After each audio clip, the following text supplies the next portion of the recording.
Greatest Rivalry openers set for a classic as All Blacks shine ahead of Springboks tests.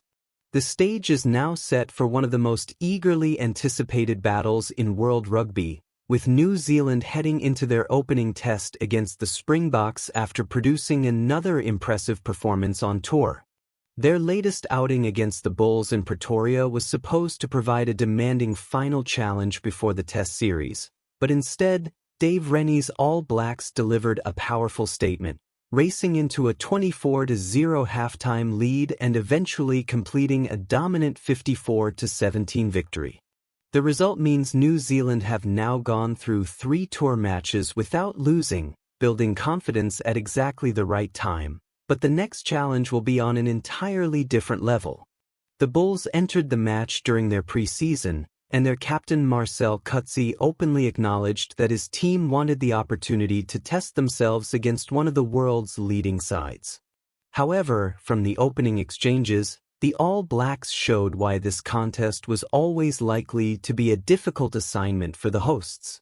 New Zealand were sharp in attack, disciplined in their execution, and extremely effective when opportunities appeared. By halftime, they had already established a commanding advantage, while their defense had once again produced a remarkable period without conceding points. Across their 3 warm-up matches, the All Blacks had scored heavily while keeping their opponents scoreless for long stretches, creating the kind of momentum that every coaching staff wants before a major test series. Yet, despite the convincing scoreline, Cody Taylor and his teammates were quick to recognize that what lies ahead will be much tougher. The Springboks are not the Bulls, and Ellis Park will provide a completely different environment. South Africa have won 12 consecutive matches according to the supplied report and have remained unbeaten for a year, giving Rassie Erasmus's side enormous confidence heading into the series. There is also recent history between these two teams that cannot be ignored. South Africa defeated New Zealand in the most recent Rugby World Cup final, and their previous meeting also produced a result that the All Blacks would rather forget. That history gives the upcoming Greatest Rivalry series an additional layer of intensity, but Taylor has made it clear that the All Blacks understand exactly what is coming. After the victory over the Bulls, the New Zealand captain acknowledged that the Springboks would be watching closely and expecting the All Blacks to increase their speed and physicality when the test matches begin. That is precisely what makes this series so intriguing. New Zealand appear to be entering the contest with renewed confidence under Dave Rennie, while South Africa arrive with the consistency and recent success that have made them one of the most difficult teams in international rugby. The encouraging news for Rennie is that his squad has shown considerable depth during the tour. Several key players have been dealing with injuries, including Cam Roigard, Will Jordan, and Damian McKenzie, but the performances of those around them have given the coaching staff genuine options. Rennie indicated that he remained confident Roigard and Jordan would recover in time for the opening test, while McKenzie was considered the biggest doubt after suffering an ankle problem against the Sharks. Even if one of those players is unavailable, the recent performances suggest that the All Blacks have alternatives capable of stepping into important roles. One of the biggest selection headaches has come on the wings, where Leroy and Josh Moorby have both made strong cases for further involvement. Against the Bulls, both players scored twice, attacked with confidence, and worked hard when the ball was not in their hands. Their performances have made the selection process increasingly difficult for Rennie, but that is exactly the kind of problem a coach wants before a major test. At fullback, Beauden Barrett also produced an influential display, demonstrating that his experience and versatility could become particularly valuable if McKenzie is unable to take part. Barrett has already experienced the pressure of major international rugby many times, and his ability to control a match from the back gives the All Blacks another reliable option. The performance against the Bulls was not only about the outside backs, however. Across the field, several forwards and backs made important contributions. Peter Lakai, Simon Parker, Anton Segner and Wallace Sitidi all impressed in the loose forward battle, with Segner earning Player of the Match recognition. Cortez, Ratima and Jacomb also helped control the tempo from halfback, while Rieko Ioane looked increasingly comfortable and influential as the match progressed. Perhaps just as important as the tries and attacking highlights was the way the All Blacks handled areas that had previously raised questions.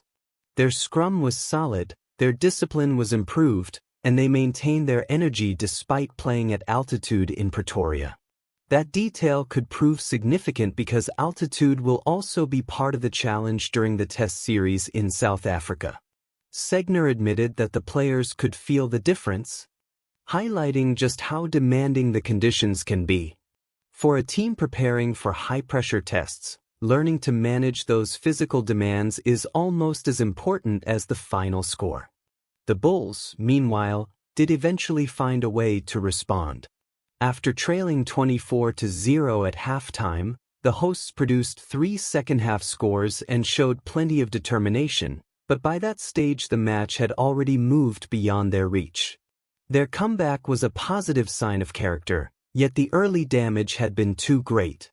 The first half had exposed the difference in preparation and sharpness between a team already deep into a competitive tour and a side still in pre-season. Marcel Coetzee and his teammates had hoped to use the fixture as a way to test the All Blacks physically and mentally, but instead, they found themselves chasing the game from the opening quarter. There were moments of resistance, including a strong effort from Jean-Dre Rudolph, but New Zealand consistently found ways to maintain control.